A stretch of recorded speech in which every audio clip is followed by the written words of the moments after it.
And here we go. We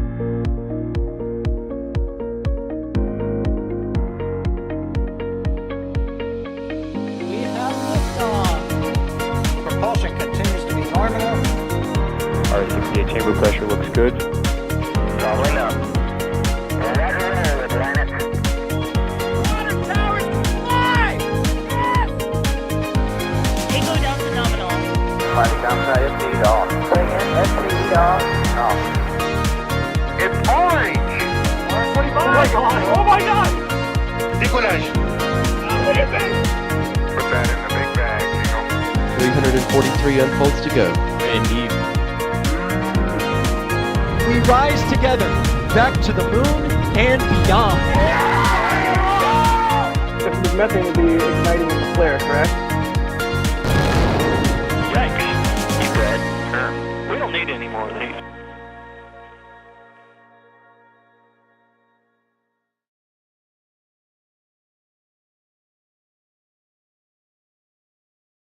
Good early morning, everyone. As you guys can see, we have a Starship rolling out to the launch pad. This is not Ship 29, so this is not Flight 4, but it is Flight 5 is the suspicion. But thankfully, I am not alone today. I'm Trevor Sesnick, the host. I am joined with Ryan Weber. Ryan, how are you doing? I'm doing fantastic. I was hoping they would roll this out like during the day yesterday, but I guess SpaceX wasn't ready to do it, and they decided to do some GSE testing instead. So, but here we are. Yeah, and we'll get a little into a bit of what we think they'll be doing here in a second, but we also have Jack out in the field. I'm not sure if he's on comms right now. Do we have you, Jack?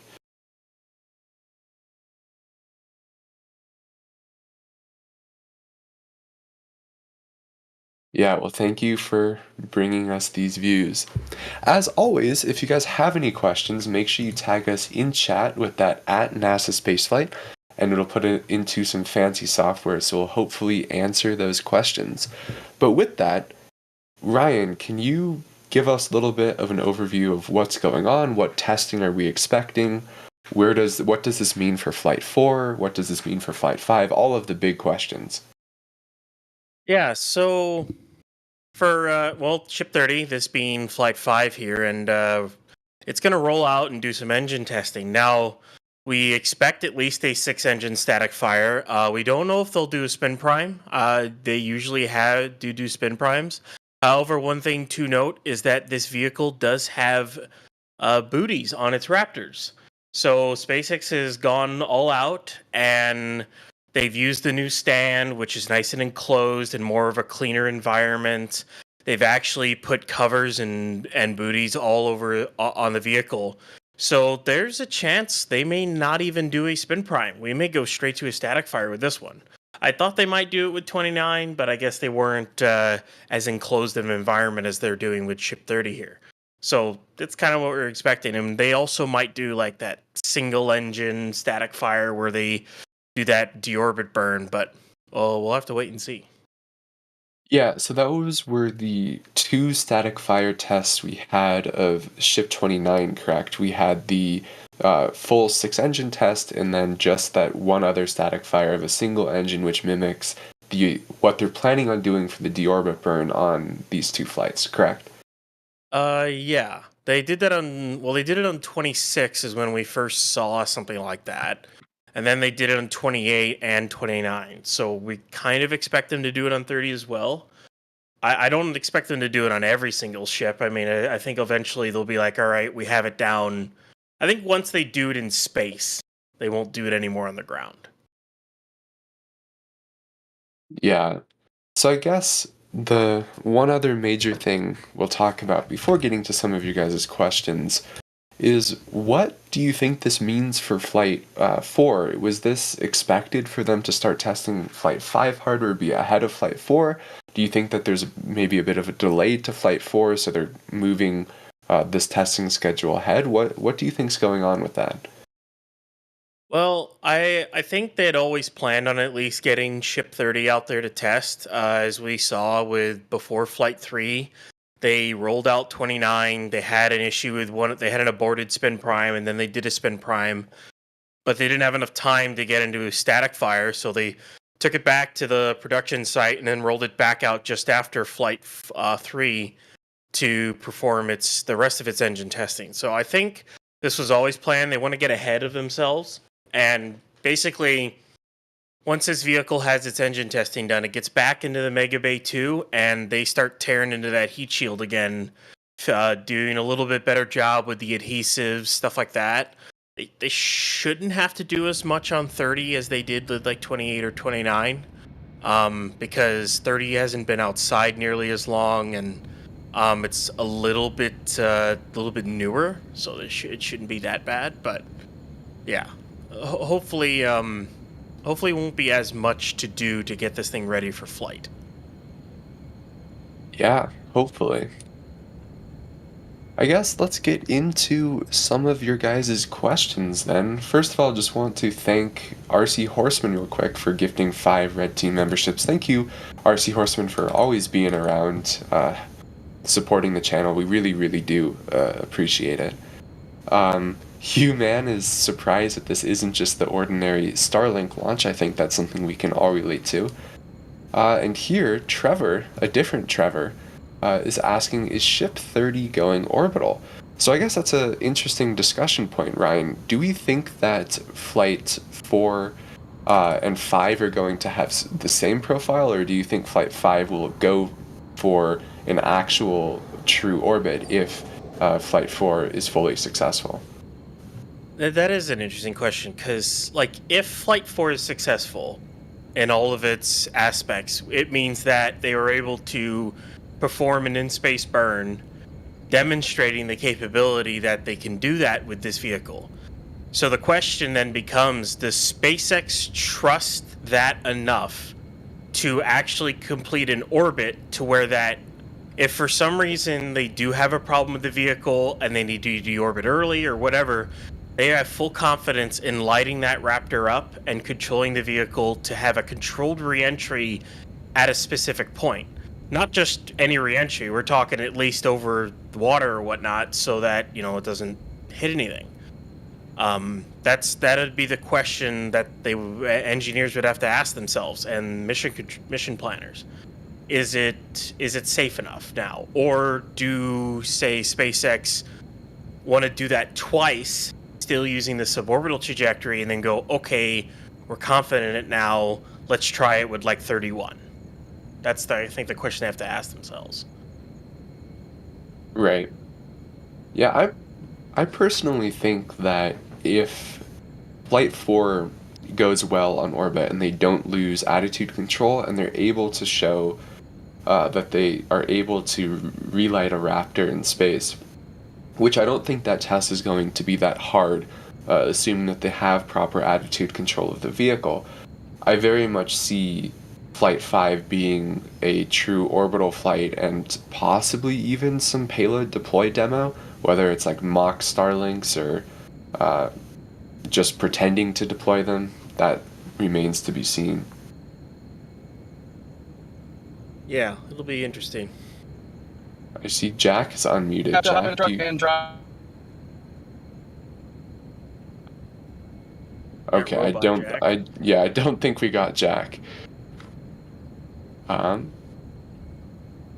Cool. Going to more of your guys' questions again. If you have any, make sure you tag us. We'll try to get to all of them. Michael is wondering, what's the dry mass of this Starship? How fast is it going? I'm trying to remember the max speed of SPMTs. It's something like 10, 12 miles an hour.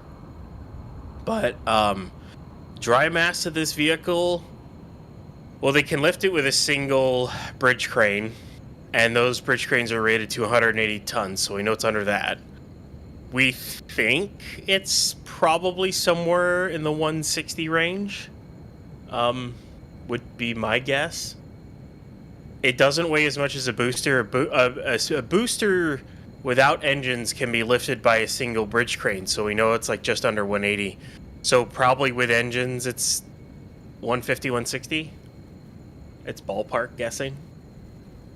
basically. That roughly lines up with the numbers Elon said a few years ago in the Starbase tour that he did with Tim. I think he said roughly 180 back then, and that was a long time ago, so it makes sense that they would have some large number of mass optimizations. Funny thing is they've mostly been adding stringers. They've added a ton of stringers to both ship and booster. Like if we go back to booster 4 and ship 20, back during one of those initial ones when they were talking about the dry mass of them, booster 4 had barely any stringers at all compared to even 7.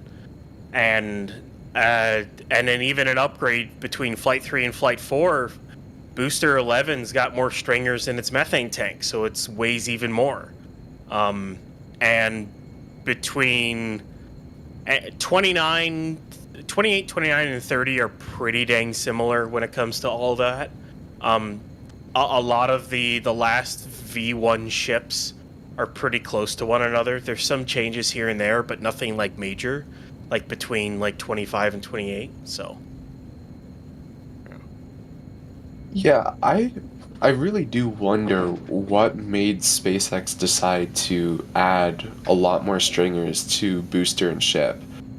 I wonder if it's for like reuse long term. They just thought that it wasn't super sustainable to have them under the amount of pressure they used to have all the time, or if it's just for ease of transport or whatnot. it might be. I think a lot of it. I think some of it has to do with just ground handling. Because I know in the past they've always wanted to. Whenever they've opened tanks up, they've usually just kept a crane attached. But recently, they've gone inside the tanks without a crane attached because I guess the tanks are strong enough now so that you can have them open without being pressurized. So I think that's kind of helps it out in that regard. I don't know how much mass it actually adds or what the penalty is overall or what the gain. Because I mean the other gains of it are just structural integrity, but as we saw during Flight 1, that stack is pretty structurally intact as it is, and they've only made it stronger since then. So Yeah, very true. Here we got the awesome view of ship right by our cameras. Looks like... Hey, can you hear me? Yes, we have you now, Jack. Sorry for the intermittent roboticness. I'm in the convoy behind it. This is cool. Heck yeah. do we So have, you're stuck behind a Starship, a ship that will one day take us throughout the solar system. Yeah, luckily LA traffic has inured me to anything like this, so this is just a walk in the park. Yeah. Jack, what do you think this ship is gonna end up doing? Well, this is going to be the Flight 5 ship, right? So you can bet that it's going to do a simulated landing on a virtual tower. You can bet that they'll do some sort of Raptor in-space burn sort of thing. I'm curious as to whether or not they'll redo like more propellant transfer testing like they did previously. I know that their like agreement with NASA to do that between tank to tank on the ship is basically completed. So I don't know if they would do that again, but I mean, more data, more better. Who knows? But yeah, I fully expect this vehicle to follow the same sort of flight profile that we've seen so far. And, you know, if they succeed with all their objectives on Flight 4, then who knows?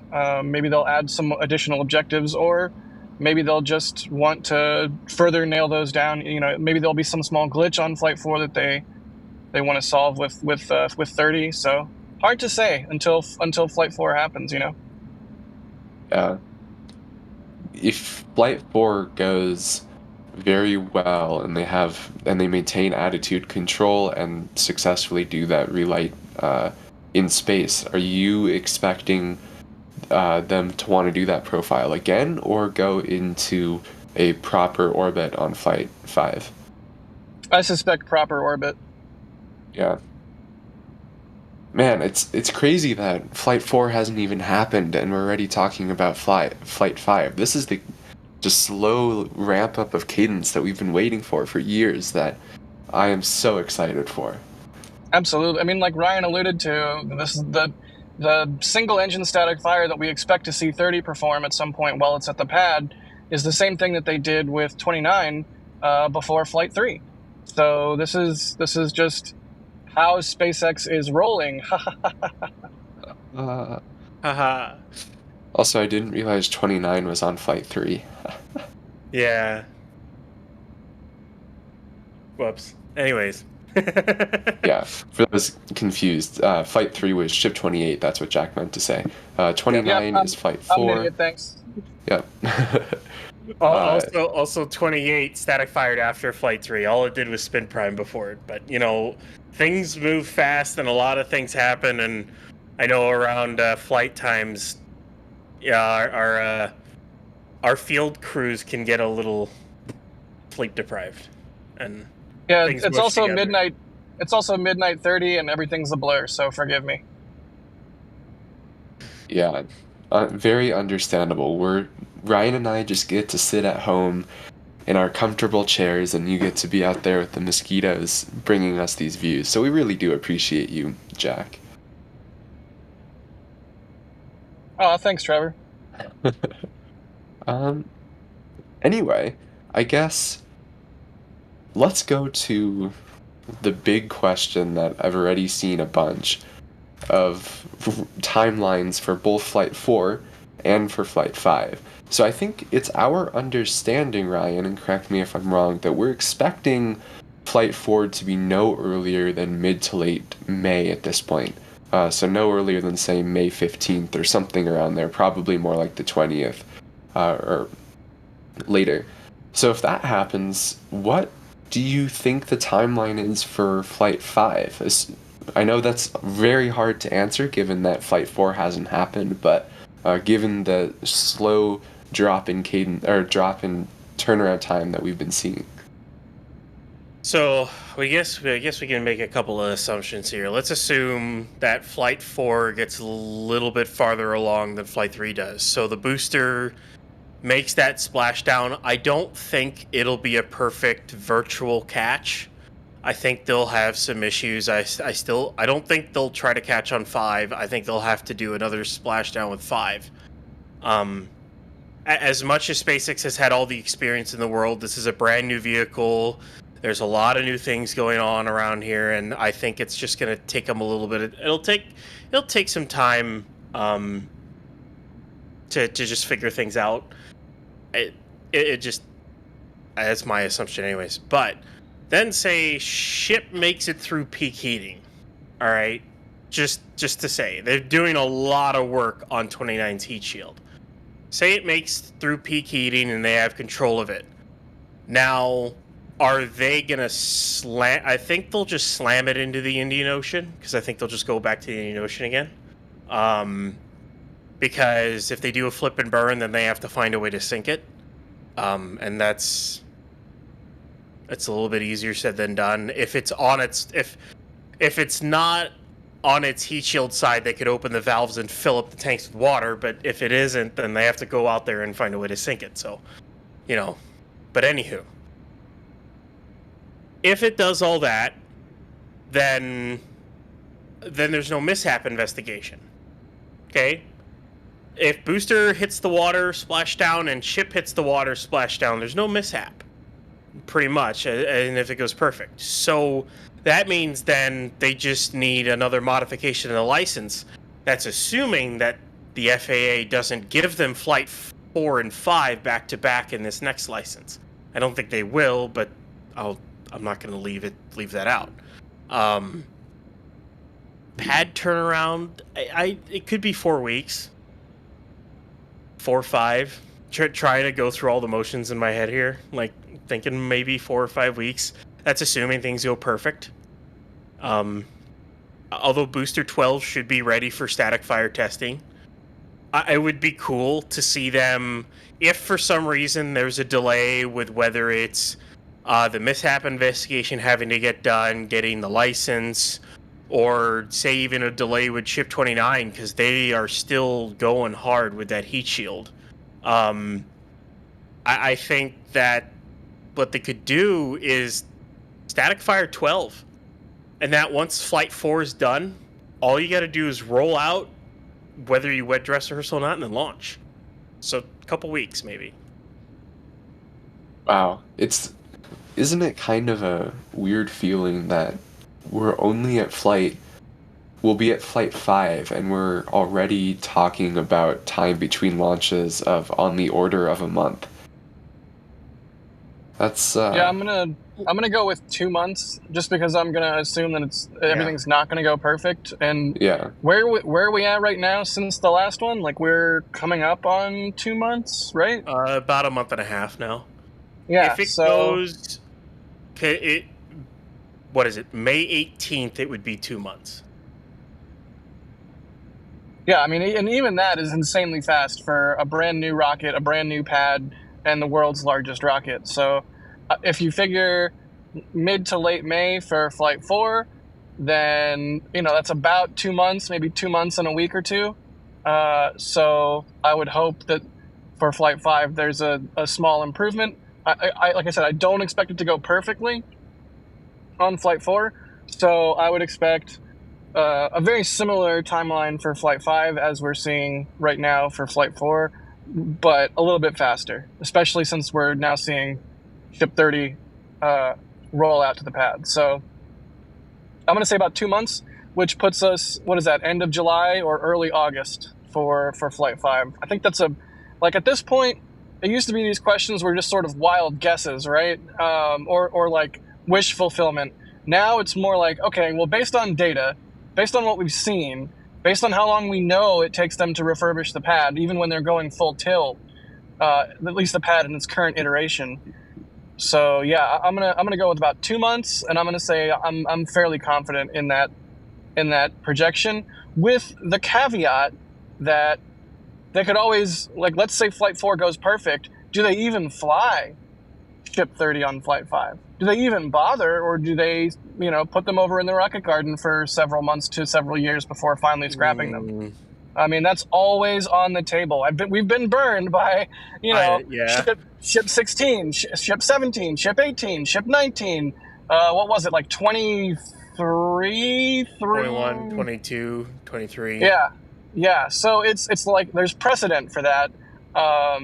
So that is also a possibility in terms of how will Flight 5 go if Flight 4 goes perfect. Flight 5 could be a completely different set of vehicles than the ones that we're used to looking at this point. To me though, I think if there wasn't a V1 ship they would fly, it would be 32, because they still haven't cryoed 31, but they are going out to engine chest 30. I think they want to get as much data as they can, and then even flying a version 1 ship, you're going to get a lot of data. You're going to learn how this vehicle interacts with the atmosphere, how it interacts during re-entry, how it interacts just with the booster itself.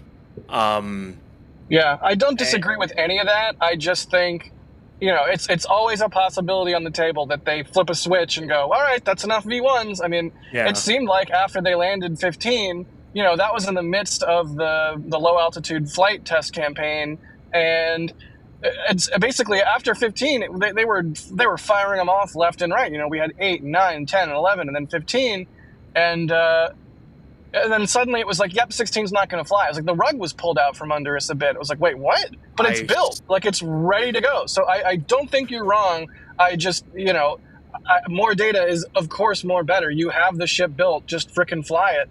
That said, it's always, some modicum of potential that they do just switch gears massively at some point. To this day, I will always say they should have flown 16 and tried for the belly flop again.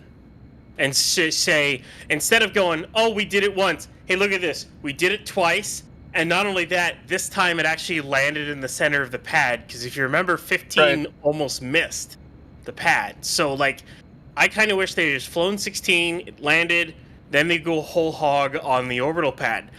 And instead, they went whole hog on the orbital pad, and it turns out they weren't going to be ready to fly for 2 years.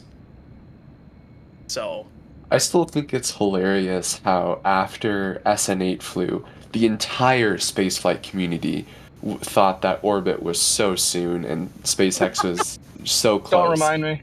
yeah, And here we are. Booster's easy, Trevor. They're already really good at Falcon 9. How could it be more than Right? a year away?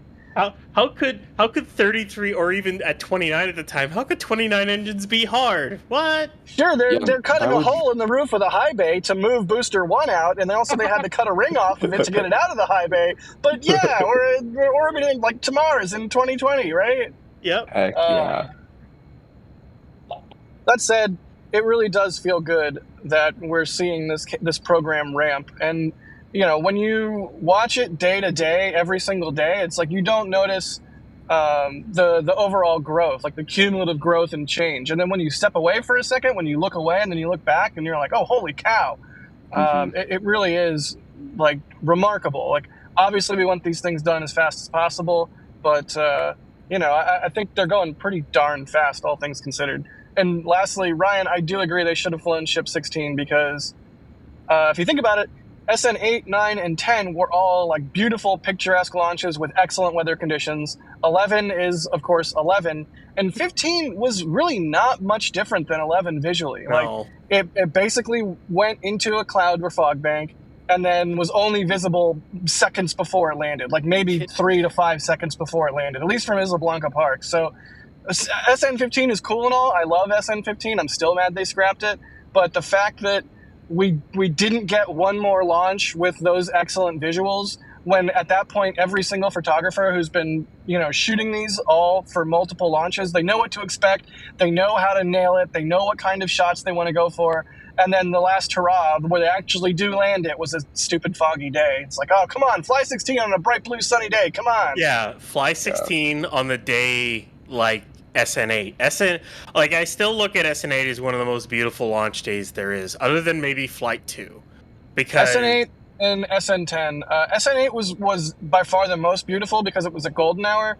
That Yeah. said, for me personally, SN8, like I had a fraction of the gear that I have right now, and a lot of it that I used to shoot SN8 with was rented, and so like part of me, SN8 is my favorite just because the lighting was so beautiful, and part of me laments that the beautiful one was the first one, because even by SN9, I had upgraded my gear significantly. So I will forever love my SN8 imagery, but I'll always think like, oh man, what could have been. What could have been? Like imagine if I shot SN8 with the 1200 millimeter that I shot Flight 2 with. It would have been stupid. It would have been insane. It would have been like world ending. I could die happy having shot that footage. But you know what? That's time. That's the circle of time for you. I do think it's entertaining that ahead of SN8's flight, right, we were all expecting it to be just really quick. They get up, to supersonic and up to that 10 to 12 kilometer mark as quickly as they could to get to the belly flop. And then we just see, that's our expectation, and then we just see it slowly crawl off the pad and then slowly shut engines down on ascent.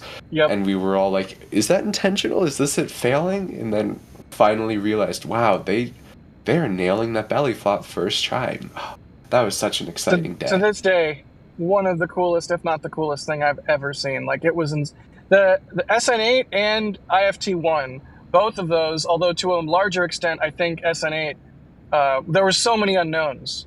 And there were many, I don't know if misconception is the right word, but like expectations that ended up being completely subverted. And so SN8 for me was just the atmosphere around it, the excitement, the unknowns, and then seeing it just, like you said, Trevor, crawl off the pad like it did was insane. And I've said this before on our streams, but Stratolaunch, their carrier aircraft, Rock, is the largest aircraft by wingspan. And when you see that thing fly, it doesn't look like it's moving fast enough for aerodynamics to actually be at play. Like it's like this is almost like a blimp more than a plane. It just looks like wrong, but also incredibly satisfying.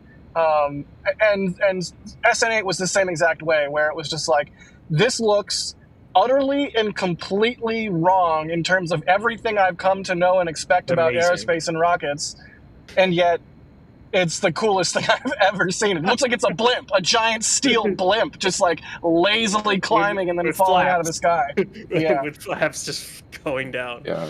good times, good times.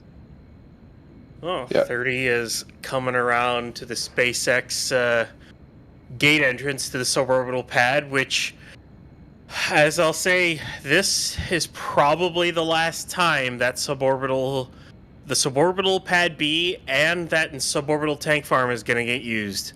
You know I what? think Keep I saying it. think- Keep saying it because we've said it like 2 or 3 times now. And we've appropriately hedged our bets, being like, this might be it. This could be the last static fire for this pad, I this think tank it farm. actually is. I'm 90% certain it is this time. And I'll give you the reasons why. One, the flame bucket for the Massies is basically assembled in the trench already.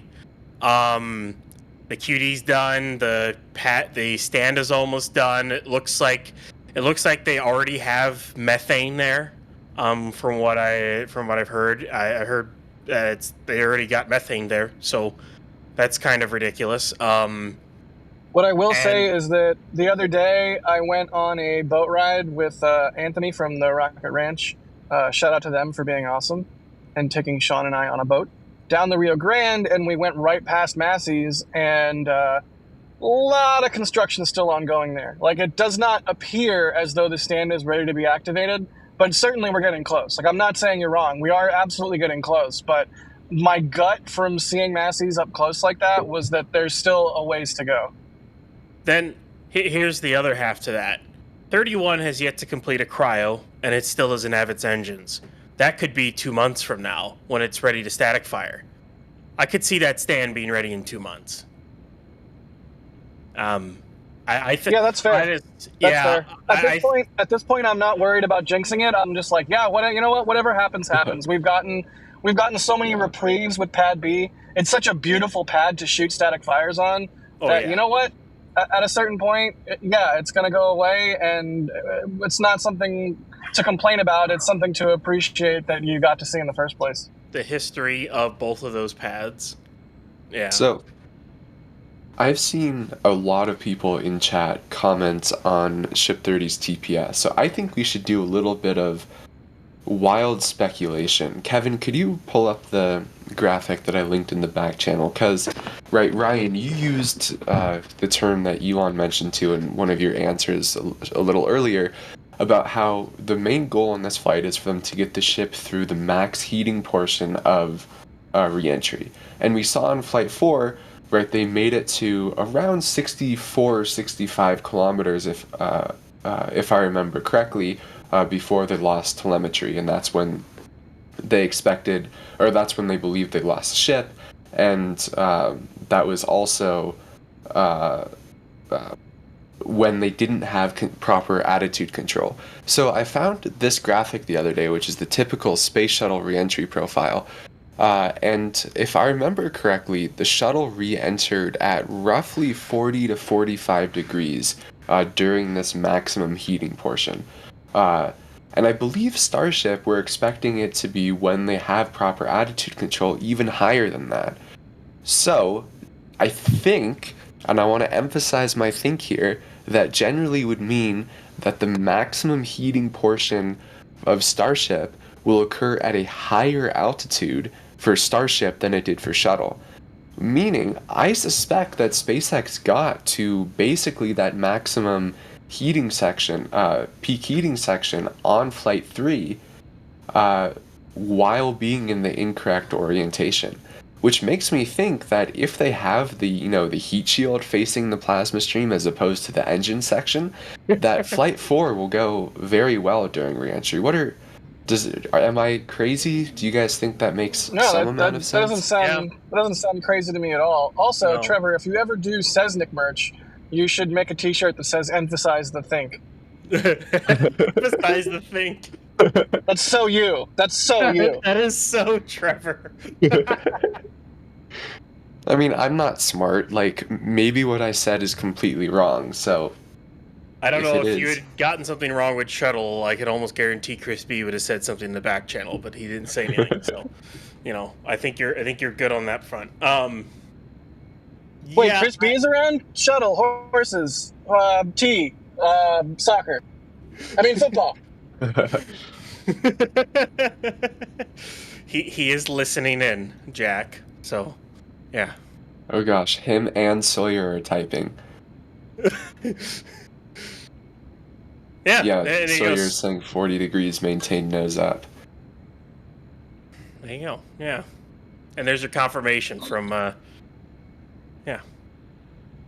Yeah, unfortunately, we don't know exactly what angle Starship is targeting, but we're quite confident it's going to be higher than that, so that they'll have it hit the atmosphere even harder. But all of that remains to be seen. Anyway, And like, I don't know a whole lot about re-entry and the reactions between a vehicle and plasma and stuff like that, but from my own basic understanding, so huge asterisk or whatever here, with Starship being bigger than Shuttle, hitting it harder, but even if it hits harder, it doesn't necessarily mean that it's going to experience as big of a heating, because it's a larger surface area that it'll be able to go out over, or like the bow shock in front of the vehicle will be bigger. I don't know if that's me just talking out of my, but yeah, I yeah. think that's one of the big advantages of Starship, and also why, like, on that graph, right, you could see that their shuttle had that large communication blackout period, and Dragon has basically the same, and Starliner will have basically the same. But we saw that SpaceX was able to get telemetry through Starlink and TDRS during that section, and that's just because Starship is so huge that the bow shock that it pushes out in front of it, the plasma doesn't completely go around the vehicle, so they're able to have a little bit of a narrow gap, which is pretty unreal. That they're, I mean, I still can't, like, the best advertisement ever is Starlink streaming through reentry. I cannot think that you could come up with a better advertising opportunity if you tried. So I'll ask you two then. How long do you, in the correct orientation, not this vehicle, but 29, gets through correct orientation and everything, how long do you think we maintain contact and live video of reentry? Like, I mean, given that, in, again, with the wrong attitude, through all of that plasma, they were maintaining video connection, it seems possible to me that they have communications, at least telemetry throughout the entire thing, and given how solid video was, that also definitely seems possible. can if they were able to get reentry video through the entirety of reentry, like, I don't even know how ridiculous that's going to look.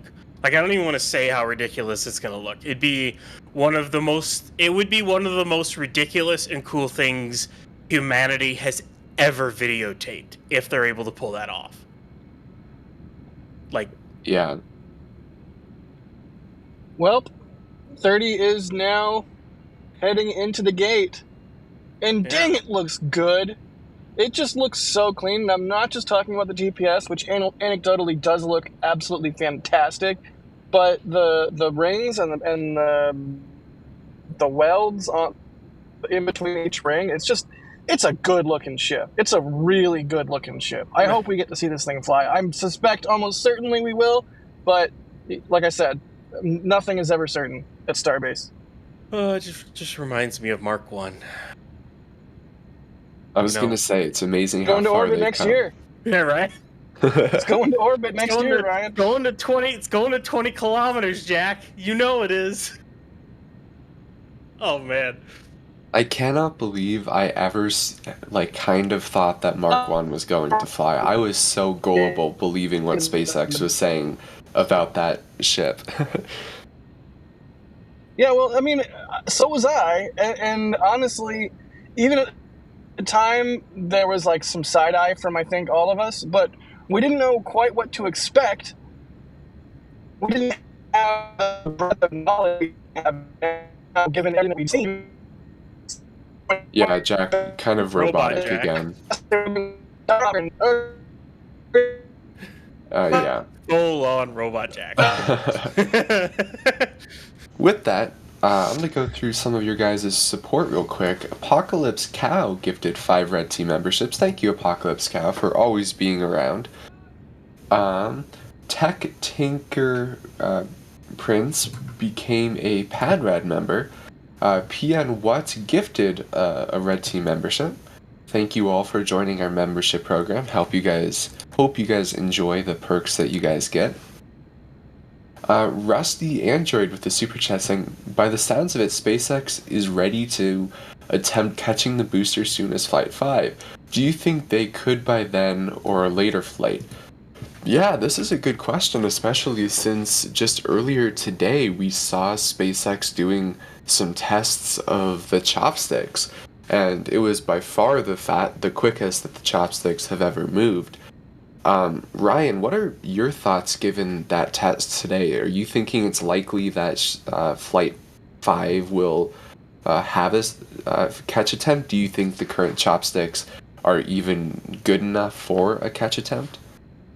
They'll upgrade the other side probably after this next flight or something like that. So they'll put another actuator with a new manifold and whatnot over on the other side.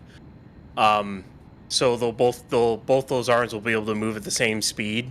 They'll both be able to move fast.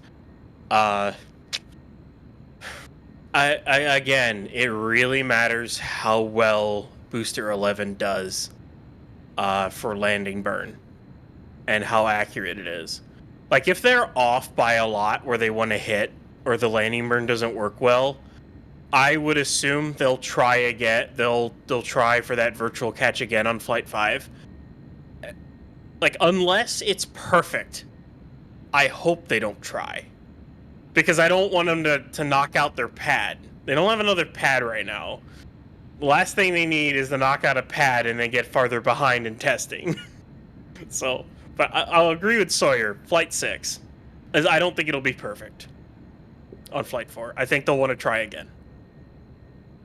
Yeah, I think I probably agree. I also, right, during today's test, there was some oscillation in the chopsticks after they had intended for them to stop moving, which seems very much not ideal when you're trying to catch a booster. So if they really need to catch or move the chopsticks that quickly, I suspect, the shorter chopsticks would be highly advantageous since you would have less angular momentum that you need to stop on a dime. Yeah, that's one of their biggest problems they're going to have to figure out now. So basically, they have to find a set point in the system to where they either do a quick speed up and then slow down, like hydraulically break it down to get to the point where they want to sit the arm for the catch, or they need to put some kind of gigantic mass damper or basically shimmy damper that cancels out the oscillation. So there's a couple of ways they can solve it. They'll figure it out. I mean, of course, it's SpaceX. That's not that hard of an engineering challenge to figure that out. It's either a dampener or you use the system that you have to break it. And you have to remember, as Trevor is saying, they're not going to really have this issue with the newer towers. The newer towers are going to have arms that have a lot less mass. They cut a lot off of those arms, so they won't flex nearly as much. Right. Jack, do we have you back? If so, when do you think there'll be a catch attempt? I'm gonna go Flight 6. Flight 6. Yeah. I think that sounds right. Ship is a whole other ballgame. I'll just say that.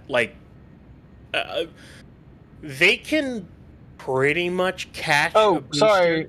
Were we talking ship or booster? No. We were talking Booster. booster. I'm just talking ship right now. Sorry. That's just me. It's me going in just to say ship is a whole other ballgame. Like right now, SpaceX can't even catch a ship even if they wanted to. Like they don't have a system which can actually catch one. They have to redesign the whole lifting mechanism in order to do that. So that is a decent amount off from now. Right. Rusty Android with another super chat saying, any word on Flight 4 patches? Yes, they will be cool. Drunar with another super chat asking, is there a reverse max Q? Yes.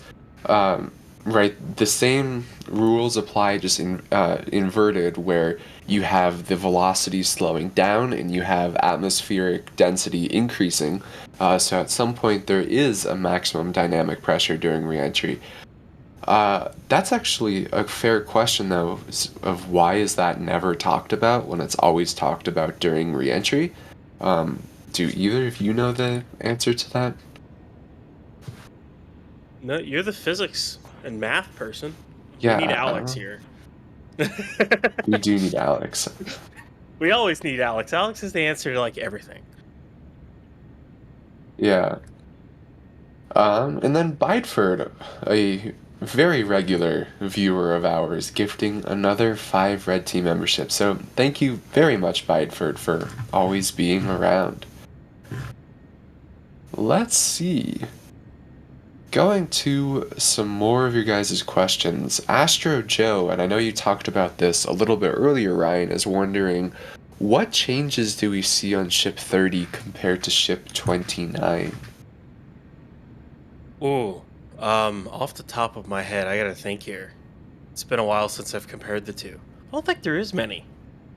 If there are, they're small.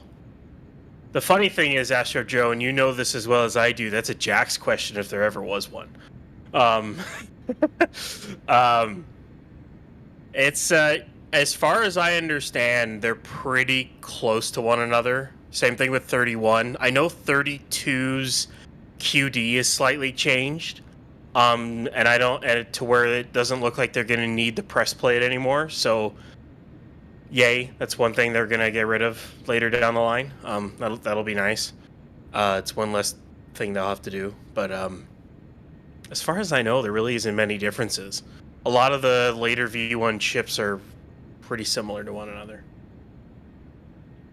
Right, it definitely seems like after the Ship 26 block, or sorry, Ship 28 and later block, SpaceX decided to just start doing a larger upgrade and naming that Starship V2, which, how many more Starship V1s are there left, Ryan? Well, counting 29, so 29, 30, 31, 32, so 4 left. And hopefully by the end of the month, well, I kind of want it to go in June, but that's personal reasons. We'll have 3. Cool. Yeah, I am hoping for not June, and I suspect Jack is also hoping for not June. Correct. Based off of, I mean, they did just do a bunch of GSE testing, so they purged and did a lot of ops checks. So, I mean, the pad could be ready for B11 at any point. The other part of that is I don't think they're going to roll out Booster 11 until they're ready to roll out 29. And based off of the heat shield work they're still doing, 29's not ready yet. I think they want to keep those things inside for as long as they possibly can.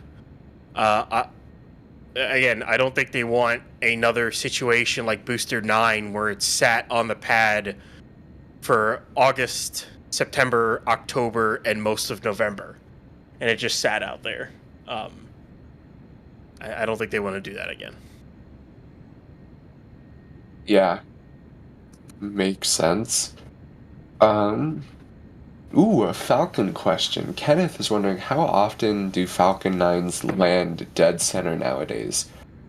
Well, I think it defining dead center with Falcon is not super easy, and especially given the fact that since SpaceX can very, very reliably nail their landing zone. I mean, they've landed 301 boosters now and 230 almost in a row. Like, they don't really need any more precision than they already have. So I would say that Falcon is pretty dead center, maybe a quarter of the time nowadays. But they don't need to get that percentage up like they will for Starship, since the drone ship and the ground pads are huge compared to Falcon 9's footprint.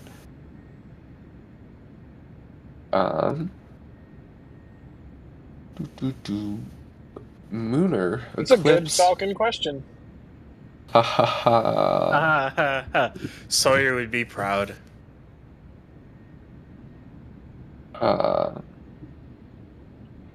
Let's see. Here's a question. I get why they want to catch boosters, but why also catch ships? They have to take it back to integrate payload anyway, and maybe check the heat shield. Yeah, so what is the reason why SpaceX wants to catch ships in addition to boosters?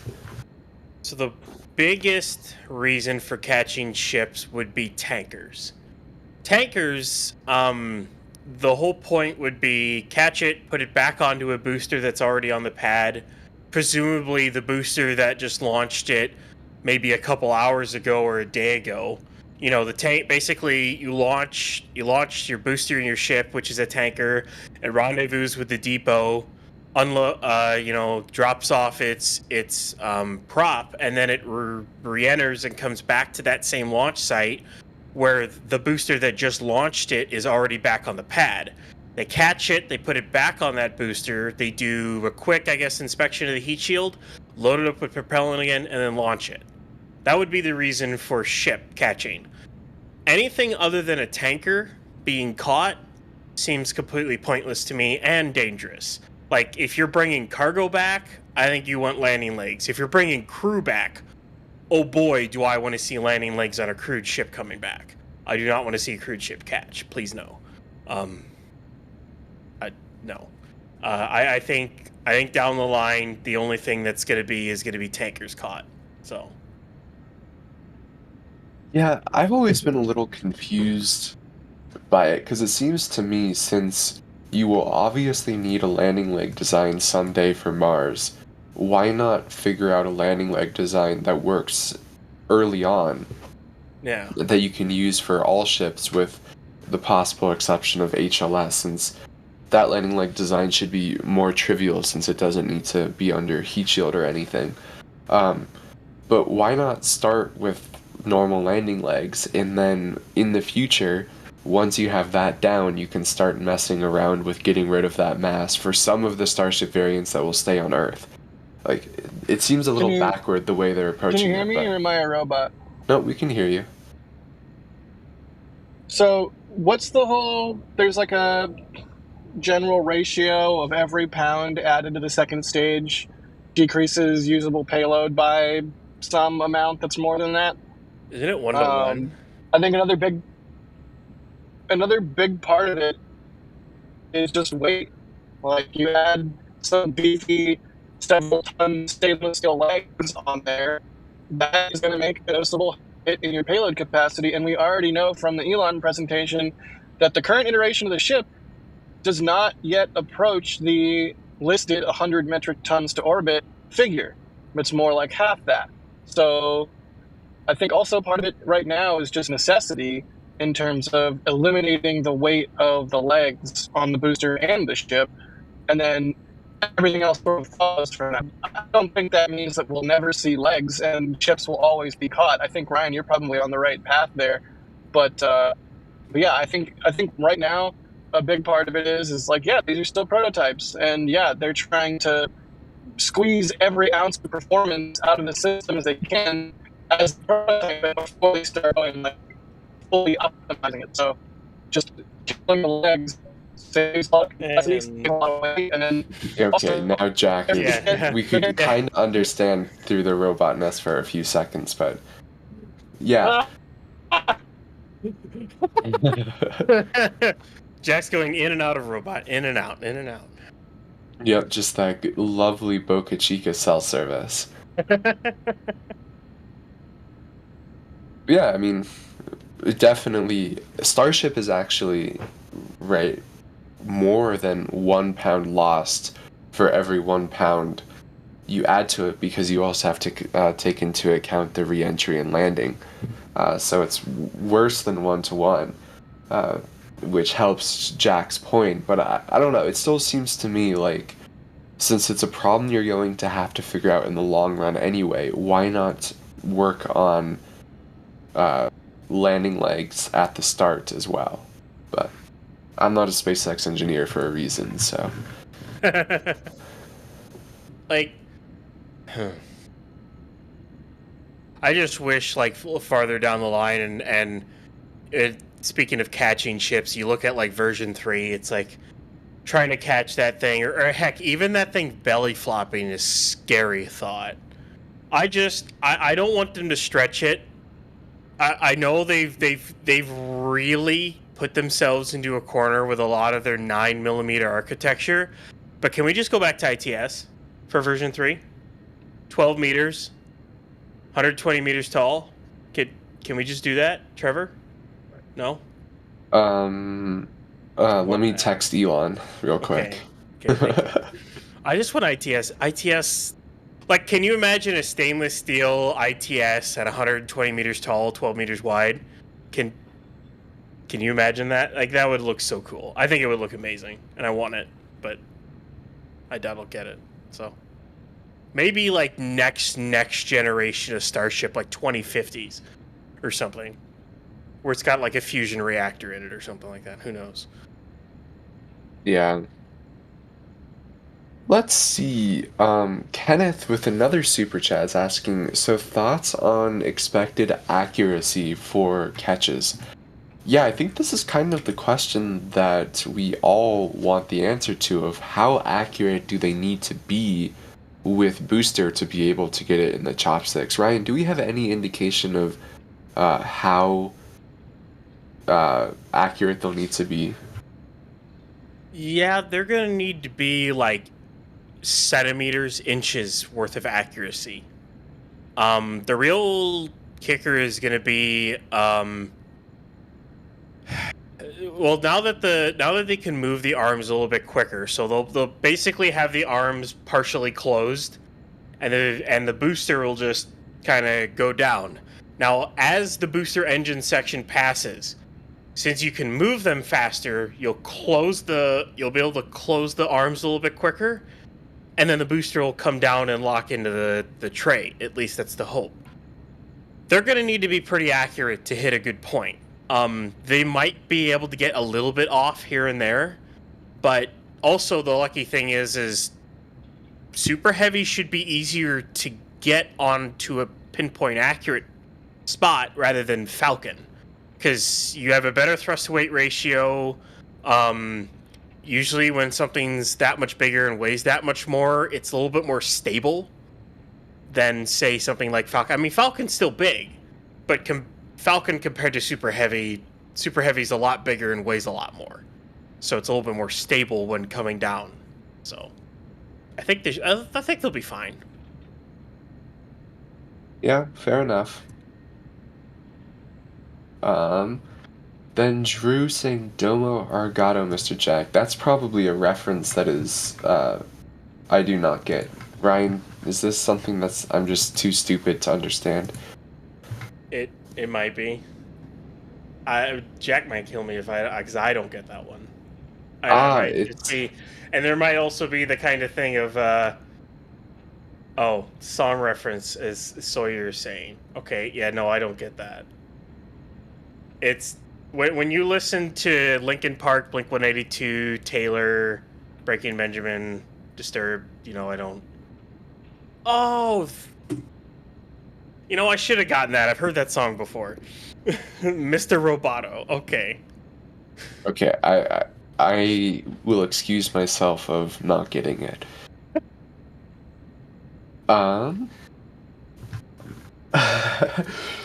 Brian wondering, does a jackbot wear a kilt? Uh-oh. Better not let Jack hear that one. Too late on that one. All right. Will Trevor, Tower I am 2... so mad at you for not getting that reference. I'm furious. Explain the reference. Is it better that I eventually got it, Jack? I just needed some help from Sawyer? Or am I a failure Yes. too? Okay. If you think about it, we're all failures in the long run.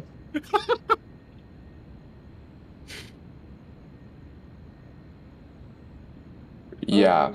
I'm also a failure in the short run, so I get both long and short jokes on you.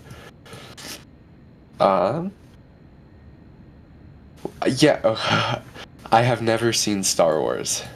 I have never seen that. I've never seen any of the Star Trek, Star whatever stuff. I've never seen.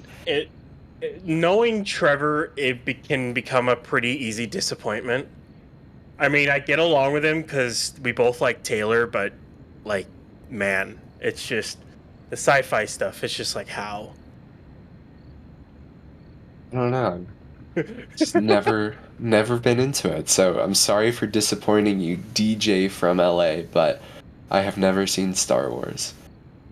It's bad when Adrian has seen more. Sawyer.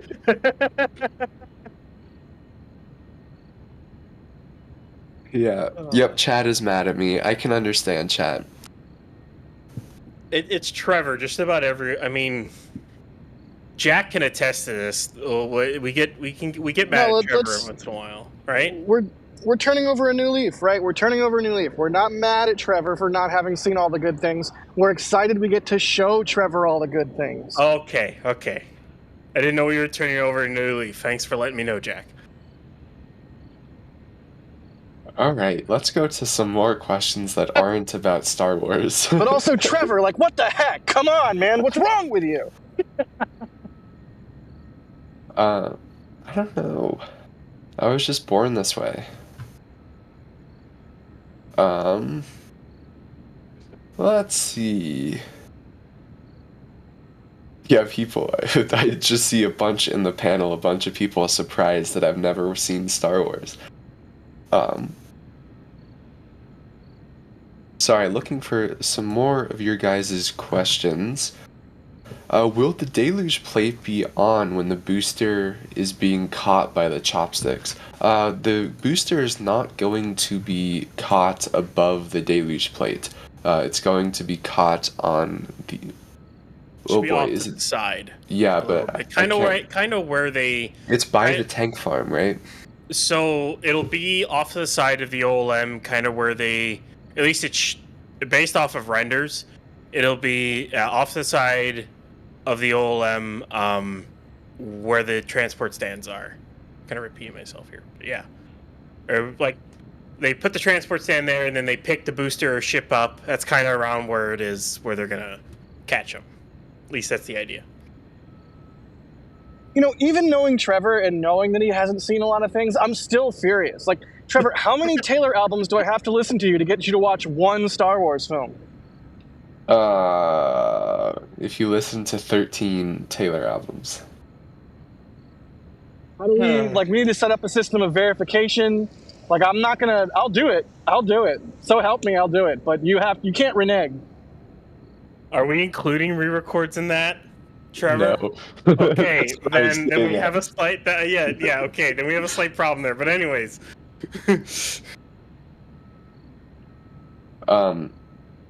See, I am really bad at watching movies as well. Like, I don't want to say bored because Jack will get mad at me, but I always get distracted by, like, doing homework or working on code or something like that. So I never actually, like, know what's going on in the movie. So I've just kind of, like, given up on trying to watch them because I know I'm not going to be able to get through them, especially now that movies are way too long. Like, my hot take for the night is that a movie should be 90 minutes. What do movie you? should Oh not my be God! 3.5 hours. Oh, Three and a oh half my hours God, Trevor! is too long for a movie. I'm so mad at you. I am furious. My blood is boiling. What do you think the ideal movie length is? You really have to ask? Yeah. As long as the director intended. Director's Well, cut is the best cut. Just saying. Heck yeah, Kevin, for the win! No, for real though, Trevor. I mean, I get it. It can be hard to like sit down and devote time to watching a movie. So props to you for not just like having them on in the background and disrespecting them in that way.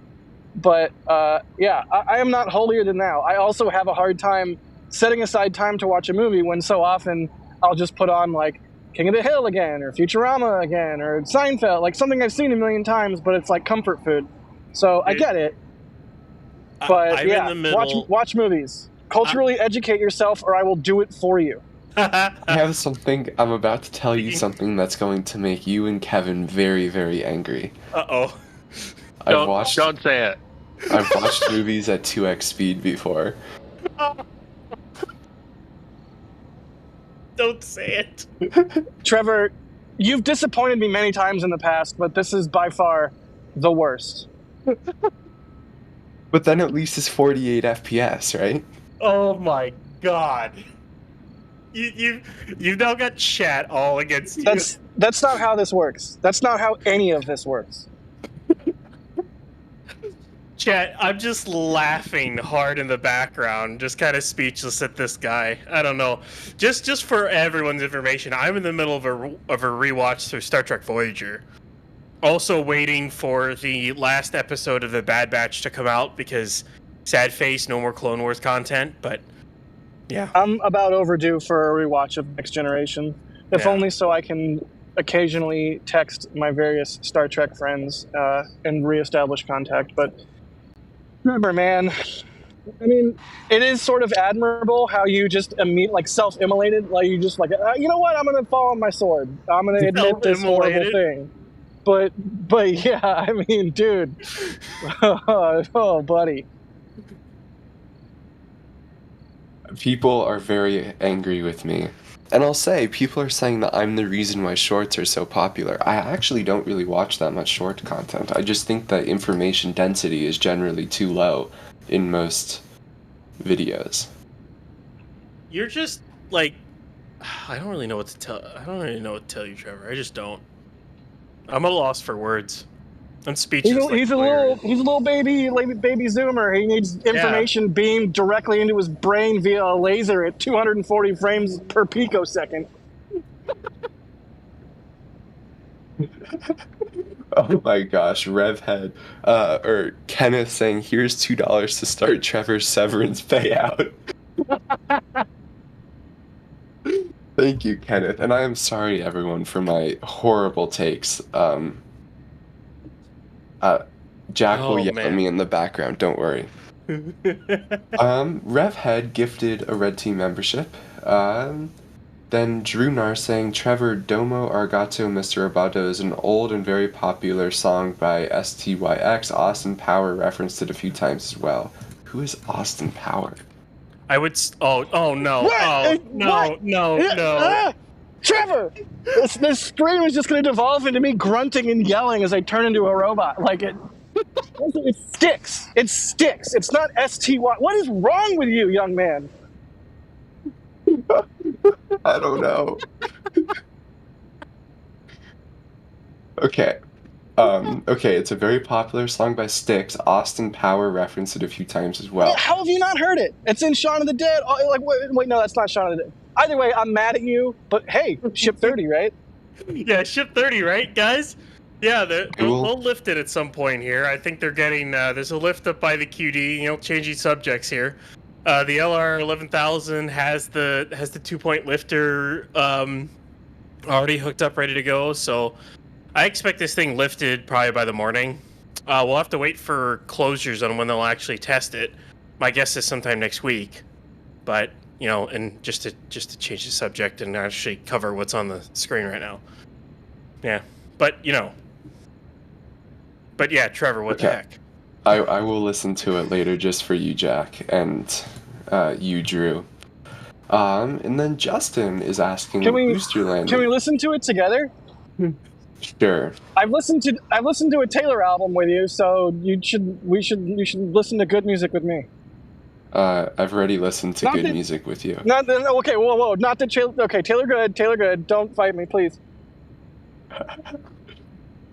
Justin asking booster landing, how long do you think the engines will be roasting OLIT/lower maxilla during landing? This is a good question. We don't expect it to be over the launch ring. We expect it to be kind of just over the side of it. So in theory, it shouldn't be roasting it at all.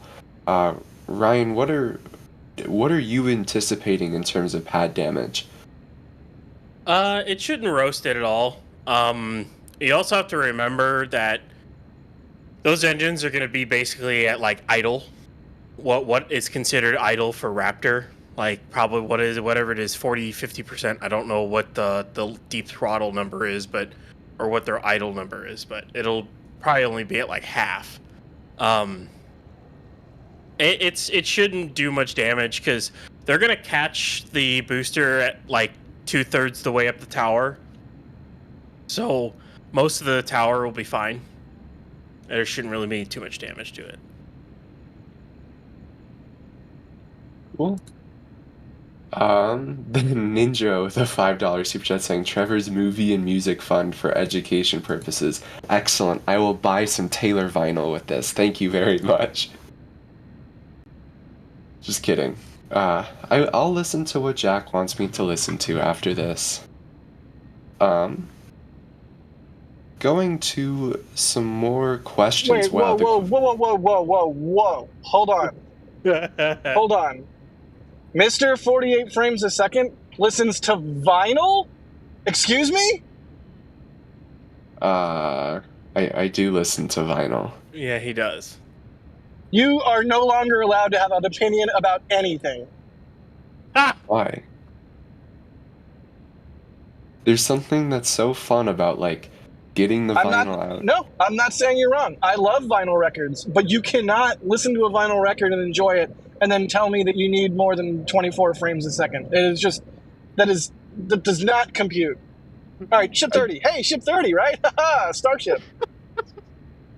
What are rails, everyone? What's rails? I don't know. We don't have a train. Instead of rails, we should say, like, chopsticks to keep the ship in line. Oh, you just failed on that one. Like, that was... You just went... Yeah, no, that wasn't... Yeah, I do want to... This is a good... dunking on Trevor episode of NSF Livestream. This is an important clarification, main chat. I never said vinyl sounds better. I think the claims that vinyl sounds better than digital music are kind of absurd. I just think I like the whole experience of it. Yeah, there's a whole tea ceremony. You're more attentive to what you're listening to. You get the nice big album art. Yeah, I get it. I'm not trying to like straw man your argument here, but still, you can't like abhor at 24 frame a second content and say it looks choppy and horrible to your eyes, and yet enjoy the tea ceremony. Like, there's a similar tea ceremony to watching a movie. If you actually tried to watch a movie sometime. Sure.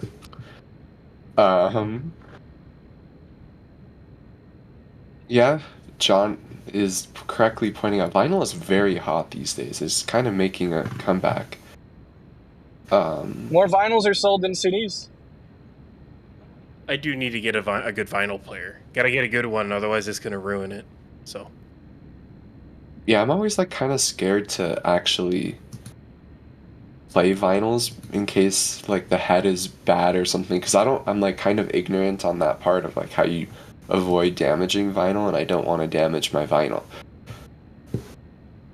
Yeah, that's fair. I mean, just don't scratch the record on purpose. I think you're probably fine, but for the record, I do love purchasing vinyl. I think I got one as recently as like 2 weeks ago. So everyone knows I'm huge into electronica and vaporwave, and I can't get me enough lo-fi like MIDI tunes. Give it to me. Give it all to me. Inject it directly into my brain, please.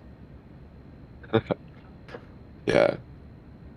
Heyman is saying cassettes are greater than everything else. I cannot agree with that. I also buy cassettes because I'm old and weird. But there's something about tape hiss, man. It probably doesn't compute to your brain because you didn't grow up with it, like inundating every bit of audio content you ever experienced. But ooh, some good tape hiss. Nothing wrong with that. I have used a Walkman. I have. So I can say that. So I have used cassettes and listened to stuff. I'm actually old enough to... I'm old enough to know what dial-up is or the original or Oregon Trail. So not like Trevor, who's a kid. So there was also that like a fish aquarium game where you had to eat the other fish and then you would turn into a bigger fish. Oh, the good old days. I'm just going to move on to the super chat from Doug, asking, do you think SpaceX will perform a simulated catch with the chopstick at the same time as B-11 performs a simulated catch over the Gulf? I personally think yes, we will see SpaceX trying to do communications between booster and tower on this next flight. Jack, do you have any indications or guesses as to if SpaceX will do this? It makes sense to me that they would. If they don't do it, I won't be shocked, but it just seems like kind of a no-brainer, right? That said, I'm not a SpaceX engineer, so hard to say with any certainty, but yeah, I mean, it would make sense. At the same time that you are getting real-time information from a vehicle attempting to a simulated catch, you also simulate catching. Like, it just makes sense. But we'll see what happens in real life. Yeah. Makes sense. Mm-hmm. I want to see it. Yeah. I think we all do.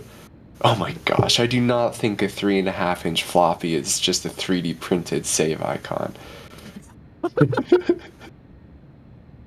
I have heard of sliced bread. Thank you very much. It turned into the full-on ducking on Trevor's stream is what this turned into. Trevor, if I were to tell you in the context of a living room activity to adjust the rabbit ears, do you know what I'm talking about? I'm guessing my gut feeling is that you're talking about the like old antennas on TVs. You gotta pass. Let's go. Also, I was just looking back, and it looks like SpaceX did this roll in like 45, 50 minutes. Just to say, it's like 50 minutes. You know, just casually roll the ship down. They've been going faster and faster. Yeah, it was really fast. I mean, even just the time between it leaving the mega bay, the second mega bay, and getting to the road. Like a lot of the times we'll see them disconnect a vehicle from the crane, and then they kind of mess around with counterweights, and then they wait, and then it's like, 1 or 2 a.m., and then they actually start rolling. Today, I mean, midnight struck, and they were basically on the road and ready to go. So that was really remarkable how quickly they rolled this vehicle out, just continuing to get better at it. See, that's the nice thing about Mega Bay 2, is that unlike High Bay where it has absolutely no room to do stuff in Mega Bay 2, they were able to roll in a pair of, I think it was 16 axles, what they rolled for here. A pair of 16 axle SPMTs, already counterweighted, already hooked up to the ship stand. They rolled it all the way into the bay, and then they were able to lift the ship on, disconnect it, and roll it immediately. They didn't have to mess around with any counterweights or anything like that, and hopefully that's what it's going to be like going forward. I mean, 29 and 31 are still in the high bay, but those might be the last two ships that ever are in there, because we've seen them. I love the new Mega Bay for that reason, for the visibility that we get. The new Mega Bay is amazing. And, I mean, just perfect example, in the next daily is coming out in the morning, but in our videos throughout the week, you will see footage that I shot today of the 2-point lifter being detached, and it's like, the nicest, clearest 8K time lapse of the 2-point lifter getting detached. It's like, oh, cool. Now we have good footage of that for whenever we talk about it in a video. Thanks, Megabay 2. Cool. And then we also have a super chat from Trent T saying for Trevor to watch Star Wars. I don't know. We'll see. We I might have to strap him down, Jack. Make him watch Star Wars. Will Clockwork Orange Adrian and make Adrian watch various classic films, and will Clockwork Orange Trevor and educate Trevor culturally in many respects? Sounds like a plan. We'll get on it. yeah. Hey, Trevor, I have a question for you. Oh Wait. yes, Kevin. Is your question if he has seen Clockwork Orange? Because he probably has no idea what I'm talking about. I have no idea what you're talking about. Do you sit down and listen to a Taylor album like in one sitting? Yes. You do. So I Not did super not regularly. I didn't know this, but I Googled, and the Google told me that the album Red was over 2 hours, and you can't even watch a 90-minute movie. The thing is, I love you, Kevin. Kevin, to him, it's not Taylor. So yeah, that's why. Wasn't Taylor in a movie? She was in Cats. Oh yeah, that. Or I think it was Amsterdam too. Yeah, and then of course the 2 documentaries. Yeah. Those he can sit and watch. He can sit and watch a 3.5-hour Eras Tour movie. Yeah, he can do that. But any other movie, no, because it's Taylor. So. I still haven't even seen Oppenheimer, which that is a movie I will watch, and I really need to at some point when my life is less chaotic with school. Do yourself a favor and see it in theaters if they reissue it or put it back out for Academy Award season or something like that. Like, absolutely try and see that in theaters. That's part of the tea ceremony, Trevor. Yeah. Ninja is saying, Jack, please have a drink on me for putting up with Trevor's shenanigans. Ninja Decimator. No, I love you, Trevor. I give you crap, but it's out of love. It's out of love. All of our hatred.